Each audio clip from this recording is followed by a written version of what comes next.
Jones 5-minute reviews. In the name of honor.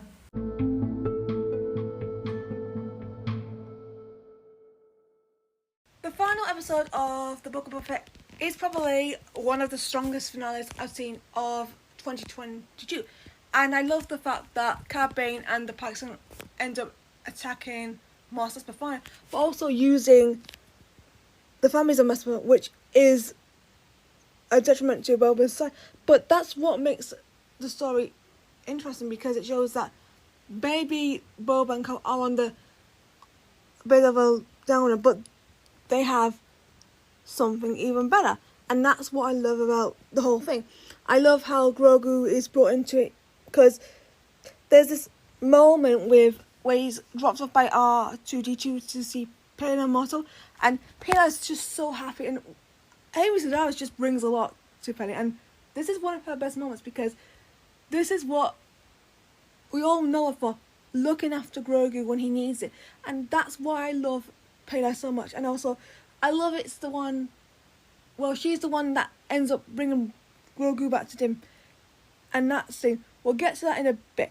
I just love the whole thing with Boba, Mando and Fennec end up having to work out what they can do. And when their allies are ambushed and the Gamoras are killed, Fennec does something amazing. She saves the mods, who end up giving a comment, and that's what I love. It's the fact that there's something about this Gotra is working, and it's also showing changes in the characters, and I like that, because that's what happens when you look at some of these other ones. They don't really care, and that's what the story is about.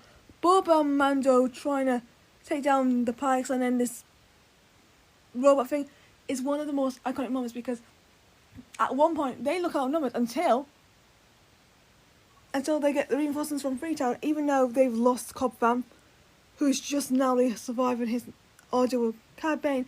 They come to save him, and they end up having a good time, because they end up dispatching a lot of them. And then at the end of the day, it gets to the point where they need to go for drastic action. And then that's when Heli and Grogu arrive, and there's this warm reunion between Din and Grogu, and then of course there's the battle with everyone, and then Fett bringing out the Rancor is one of the most iconic moments, and Grogu trying to help out, and then it's just like a team. And then Cad Bane shows up and causes trouble by shooting the Rancor, ending on the rampage, leading to what I like to call, it's not the strongest standoff, I'd say, but it's probably one of the better Cad Bane standoffs in my opinion. And at one point, Boba nearly loses because he ends up being defeated. However, he stabs the former bounty hunter, well, now late former man, and in cold blood. And it's one of the moments where I think that's the Boba that we all know and love. He is not taking any more prisoners, and so that's what makes it a huge moment.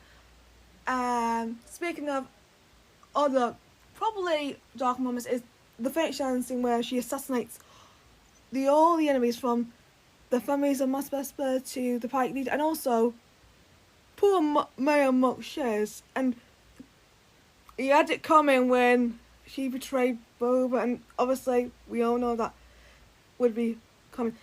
But the moment where Grogu saves David from the Rancor and becomes its slave is a perfect moment to show how Grogu has grown as a character, and I just love him, and it's the best thing ever to see that. Also the ending where they all get together, the General Gotra get together, minus the Gamora guys who sadly died in battle, and there's this little moment with Chris and the Orange when Boba gives them orange, and one of the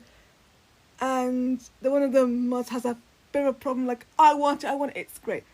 And Grogu anointing Din to fly into speed, which is a most beautiful. Finally, of course, I have to talk about him. He's so funny. The Mayor's Majordomo is so hilarious in this episode, and I just love, and also the respect Boba's getting. It's just the perfect finale to a perfect first series, and I hope there's more to come.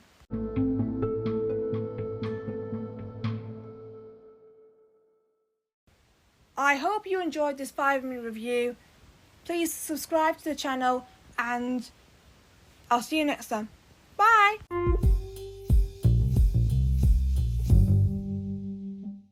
Thank you for listening to the podcast. Subscribe to Phasma and stay tuned for more podcasts. See ya!